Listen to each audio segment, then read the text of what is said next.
नमस्कार। पिछले भागों में जो हमारी आपकी बातचीत रही, महात्मा गांधी पत्रकारिता को लेकर एक पत्र लिखते हैं और पोलाक के द्वारा भेजते हैं। हेनरी पोलाक जो कि उनके सहयोगी हैं, वेस्ट उनके सहयोगी हैं। पोलाक भारत जाते हैं और वहाँ के कई नेताओं से मिलते हैं, संपादकों से मिलते हैं, जिसमें गोखले जी भी हैं। गोखले जी को पत्र देते हैं, वहाँ पे कई लोगों से सहयोग मांगते हैं, जिसमें रतन जी टाटा का नाम मैंने लिया था, जमशेद टाटा का। रतन जी टाटा ने 3 बार 25-25 हज़ार रुपये दिए इंडियन ओपिनियन के। इंडियन ओपिनियन एक साप्ताहिक जो समाचार पत्र 1903 में निकला और 1904 में ठीक ढंग से फिनिक्स आश्रम में उसकी स्थापना हुई, नींव डाली गई। मनसुख लाल नाजर जी का जो है, हीरालाल नाजर जी का जो है प्रसंग आता है, उसके संपादक रहे और उस चीज़ को लेके चल रहे हैं और बढ़िया ढंग से बांधे हुए हैं। और जो ये आर्थिक स्थिति बिगड़ी है, उसके पीछे कई पहलू हैं जिस पे हम बात करेंगे। लेकिन मैं अगर पत्रकारिता की बात करूं तो गोखले जी ने 1675 पाउंड उस समय भी सहयोग भेजे 1909 में, और रतन टाटा जी उधर 25-25 हज़ार लगातार राशि भेज रहे हैं इंडियन अगर देखें कि भारतीयों की तरफ से।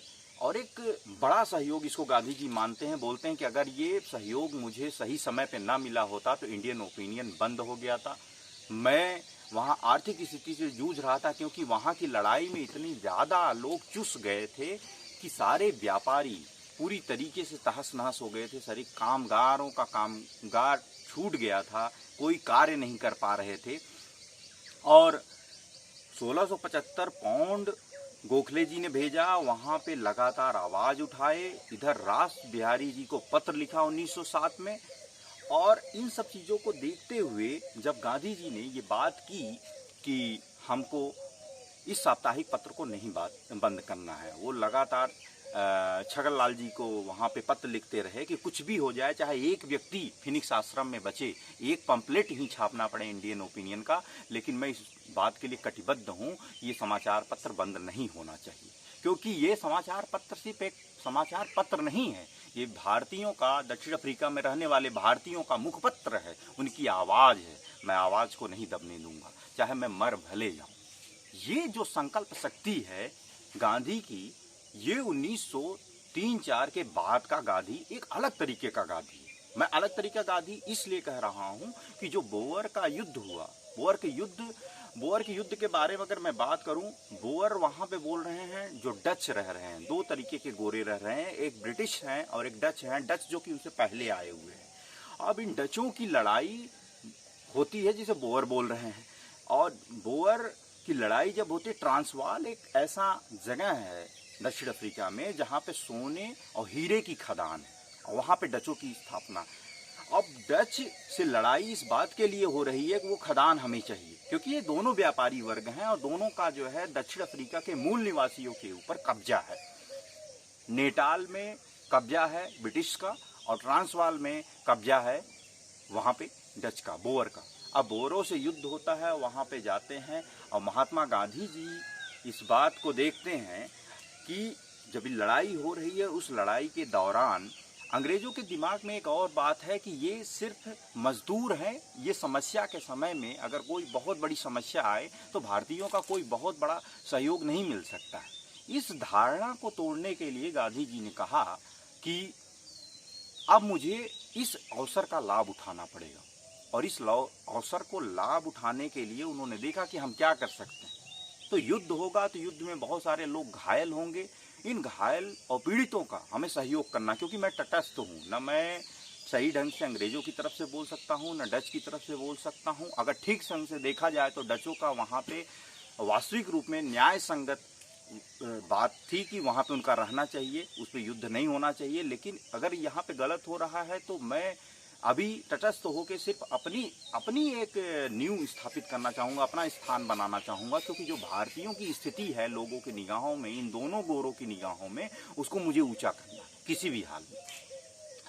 ये बात उन्होंने अपने सभी साथियों से बात की और आनन फानन में एक ये बात हुई कि क्यों न हम एक राहत दल बनाएं। मेडिकल राहत दल उन्होंने बनाया और बना के लगभग 1100 लोगों का संगठन तैयार किया। इन 1100 लोगों को तैयार करने के बाद उन्होंने आनन फानन में दौड़ धूप के किसी भी तरीके से एक सरकारी परमिशन ली और सरकारी परमिशन लेने के बाद ये बोअर पहुंच गए। और बोअर की स्थिति ऐसी बताते हैं कि वहाँ पे जो साथी जाते हैं इतनी कर्मठता से काम करते हैं, 15-15 मील 20-20 मील तक लोगों को अपनी पीठ पे लाद के लेके आना पड़ता था। जो घायल होते थे राहत शिविर में लेके आना पड़ता था, उनका सेवा करना पड़ता था। उस युद्ध भूमि में जहाँ पे गोली बम बारूद चल रहे हैं उसके बीच में जाना पड़ता था और वहाँ से लेके आना पड़ता था। ये सारी चीज़ें देख के, इतनी वीरता को देखते हुए, इतनी कार्यकुशलता को देखते हुए सारे अंग्रेज काफ़ी प्रभावित होते हैं और इसका बड़ा अच्छा इफेक्ट पड़ता है उनके ऊपर कि भारतीयों ने एक गजब ढंग का कार्य किया है।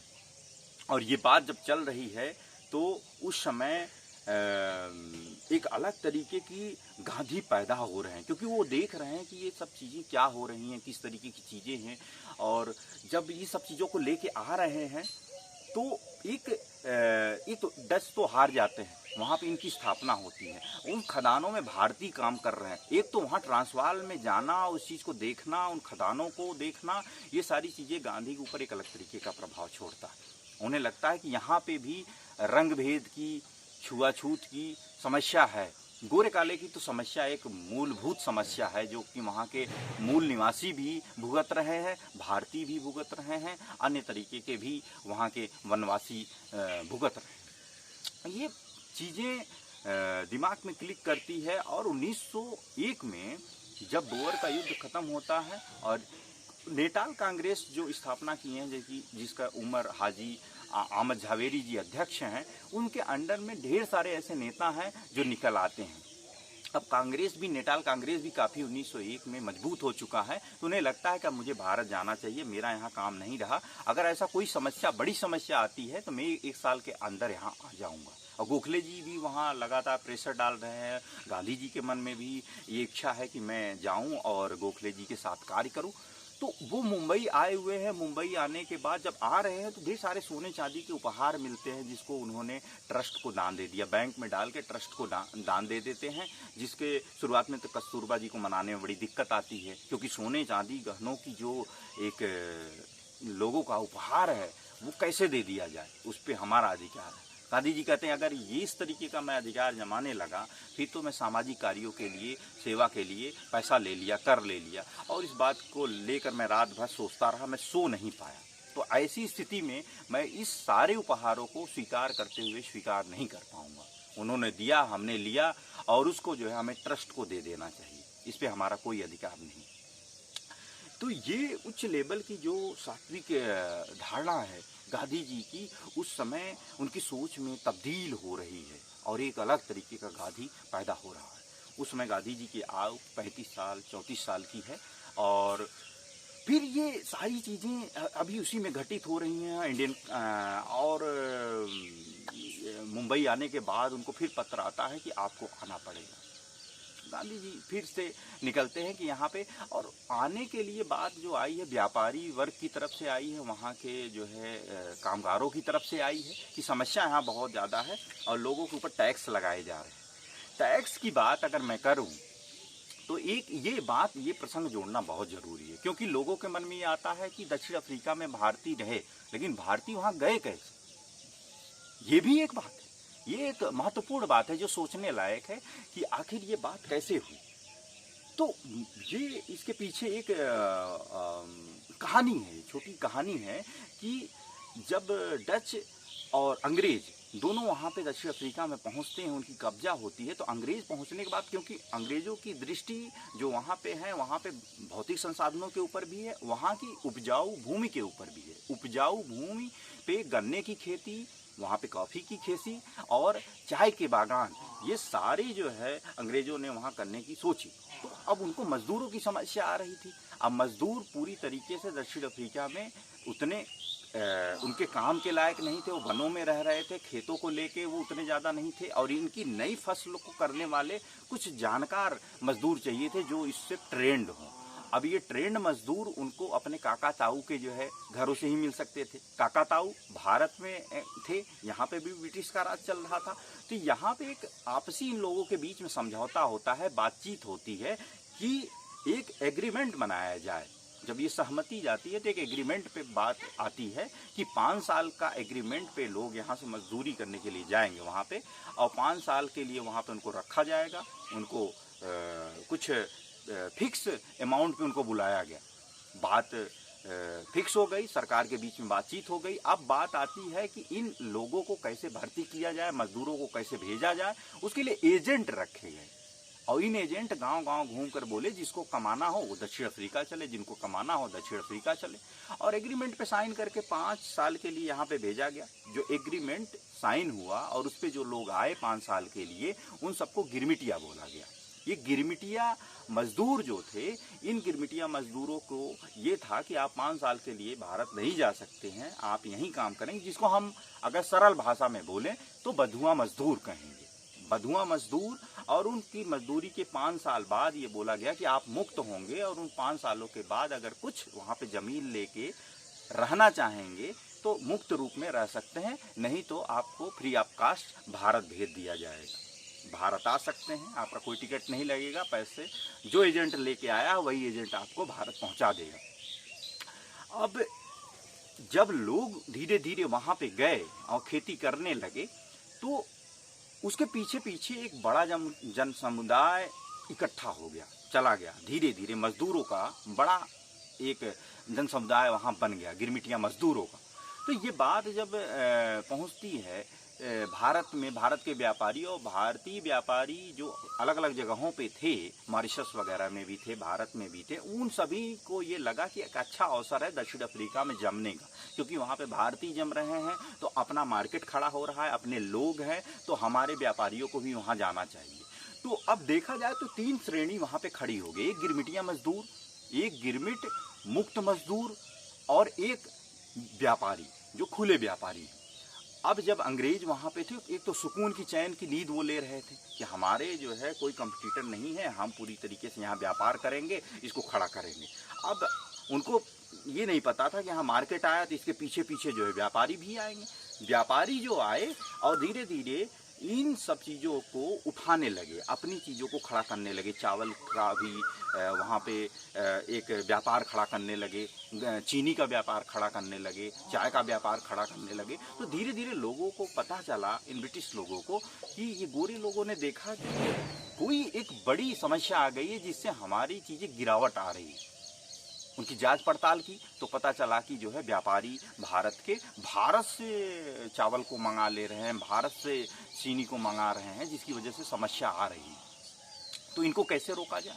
इस रोकने की पद्धति के लिए ये काम किया गया कि इनके ऊपर एक एक्ट पास किया जाए, कानून, एक अधिनियम लाया जाए जिसमें व्यापारियों के ऊपर, गिरमिटिया मजदूरों के ऊपर, सभी के ऊपर 3 पाउंड देने की बात आई कि आपको सालाना 3 पाउंड देना पड़ेगा और आप व्यापार नहीं कर सकते हैं, खुले बाजार में व्यापार नहीं कर सकते हैं।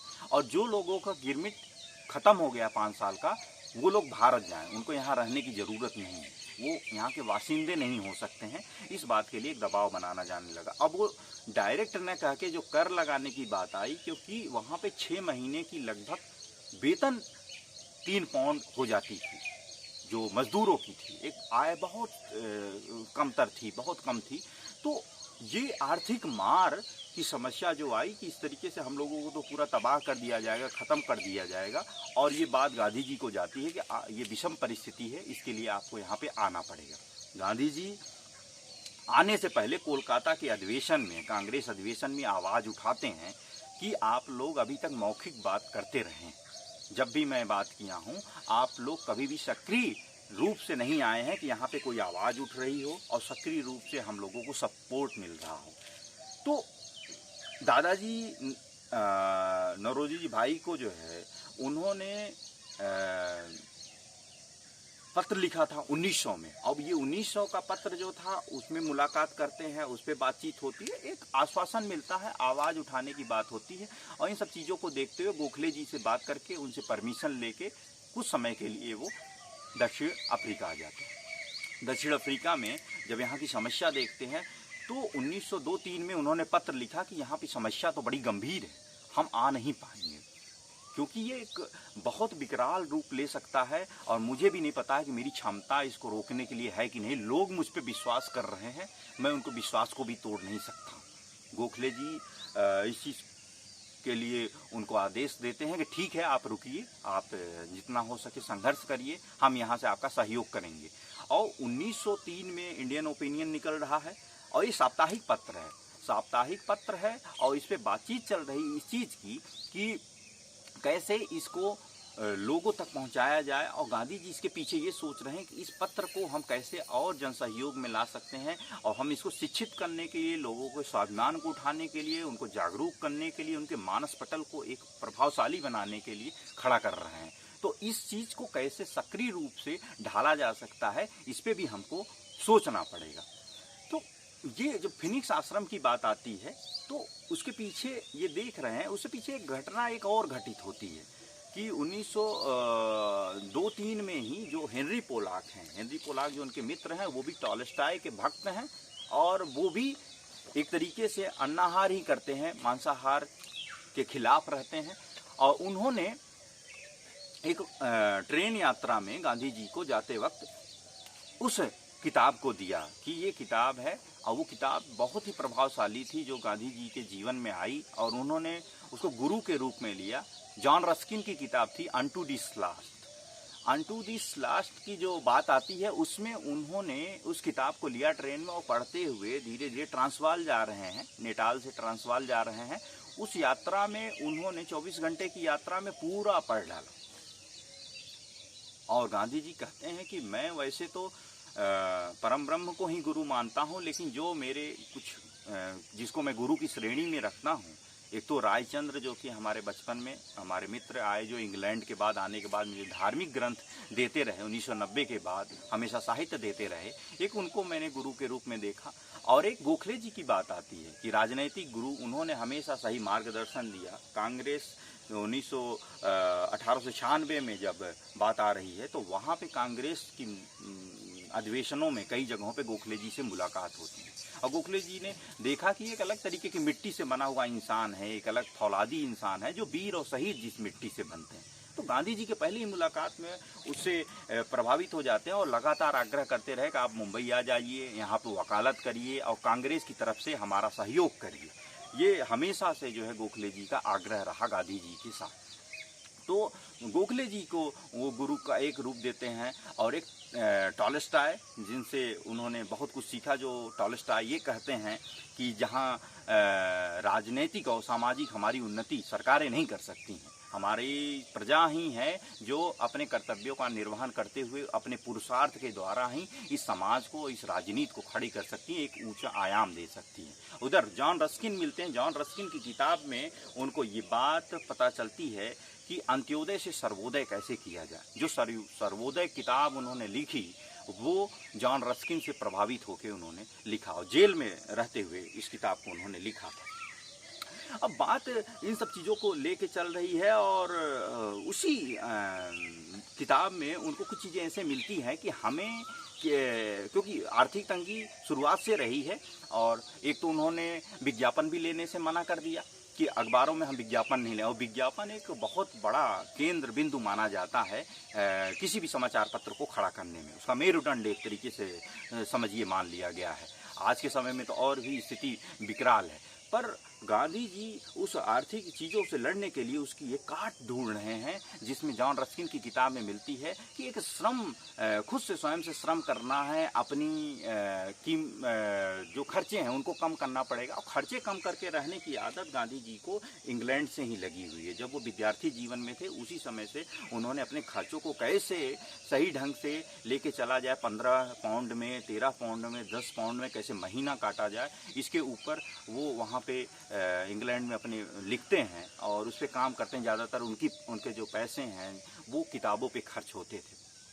तो फिनिक्स आश्रम की बात आती है, जगह ढूंढा जा रहा, कहीं पे नहीं मिल रहा है। तो फिनिक्स आश्रम, जब बात ये तय होती है कि फिनिक्स में एक ज़मीन मिल गई है, वहाँ पे हम आश्रम खड़ा कर सकते हैं, तो गांधी जी बहुत खुश होते हैं कि इत्तेफाक से ही फिनिक्स मिला।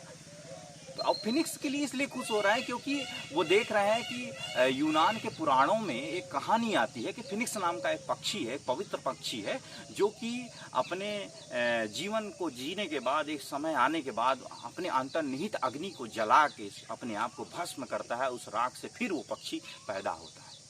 तो ये चीज़ की फिर से पैदा होना, नवसृजन की बात, ये गांधी जी के दिमाग में चल रही है कि हम हमारे विचारों का जो है हमारे अंदर हमेशा मंथन चिंतन होना चाहिए। उस मंथन चिंतन के द्वारा हम अपने समाज को नवसृजन कैसे दे सकते हैं, नव आयाम कैसे दे सकते हैं। और गांधी जी इसी दृष्टि के साथ अखबार में सारे जितने उनके एक तरीके से बोलें पाठक वर्ग हैं, जो खरीद रहे हैं, ग्राहक वर्ग हैं, उनको ग्राहक उन्होंने नहीं कहा, उनको उन्होंने मालिक कहा, मालिक नाम से संबोधित किया। अपनी बात जो नाम से उन्होंने एक छोटा सा संपादकीय लेख लिखा, जिसमें उनका नाम तो नहीं जाता था, लेकिन पूरी तरीके से वो सक्रिय रहते थे। सारी लेख गांधी जी की अगुवाई में जाता था, संपादक कोई भी रहा, और इस चीज़ को उन्होंने अपनी आत्मकथा में लिखा, वांग्मय में भी छपा।